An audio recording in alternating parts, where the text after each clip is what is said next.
enough to get that job offer? Funny enough to catch that certain someone's attention? Desirable enough to keep your spouse happy? Successful enough to ever make your parents proud? We all have some measure, whether defined by society or our own insecurities, some ever-moving notch on an arbitrary measuring stick in which we've placed our identity. I, admittedly, have too many of these measuring sticks, from relationships to my career and my hobbies. I'm always striving for something, hoping to feel good enough. I always assumed that by the time I was 30, I would be married with kids. That's what normal people did. I spent pretty much my entire 20s going to weddings. My late 20s and early 30s were full of baby showers. Now I love celebrating with my friends when it's their time. I've been in 9 weddings to date. But the time has never been mine. And just to be honest with you, as much as I think I'm an amazing person, it can be hard sometimes to not ask the question, why not me? Am I not good enough? And most of the time it's fine, but some days there's just one happy social media post too many for my insecurity to handle. Then there's my career. I've had a few not so great jobs in the past. Jobs where I wasn't respected or treated well, or I wasn't given the opportunity to actually use my talents. I have a much better job now, but it's still always a struggle to prove myself. To move from a contract position to full-time, to get promoted to the next level. I work really hard, and I know I'm good at what I do. But there's always someone else passing me by, getting to the next thing I feel I've earned. And I wonder sometimes, am I not good enough for people to see my worth? And then there's my favorite measuring stick, running. Running is my first love. Running gives me more joy, more purpose than most other things. Running for me is life-giving. And it's a particularly attractive measuring stick because I have control over it. Because I'm only ever competing against myself. So I can throw myself into it, put in the effort, and keep getting better. It's one thing I should be able to count on to be good at when I don't feel good enough in other areas. But I still struggle with getting faster at the marathon distance. I clocked a decent time in my first marathon. Since then, have been striving to beat that and set a new personal record. But I can never seem to do it. There's always some circumstance in the way holding me back.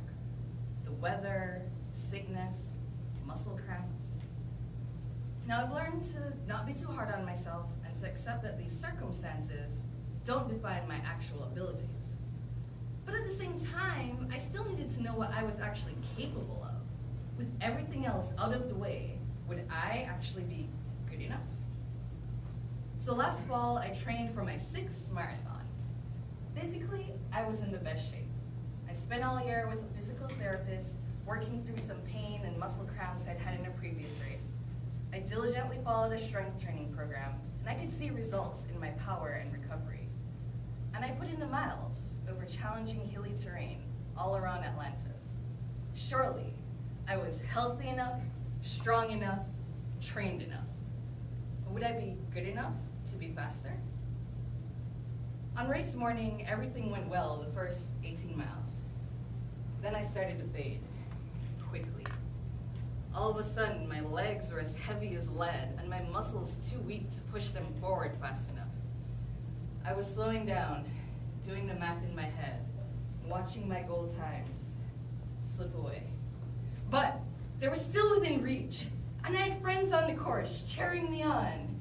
When I started to walk, even random volunteers encouraged me, telling me to dig deep. But I was already digging deep.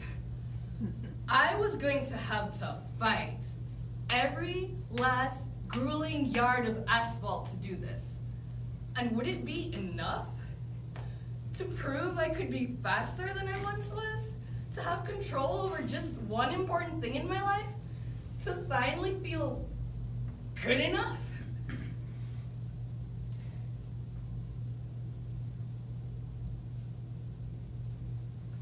That race came and went.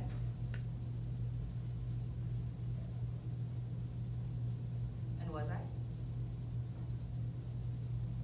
good enough? Yeah, but not because of anything that happened at the finish line.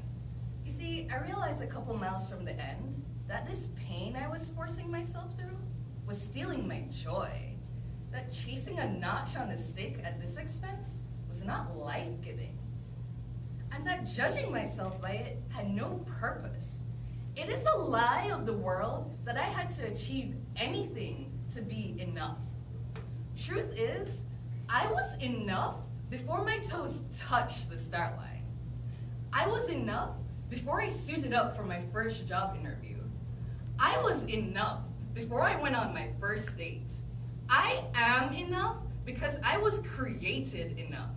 My faith tells me that I was created in the image of a perfect, loving creator, and I inherently have worth because of that.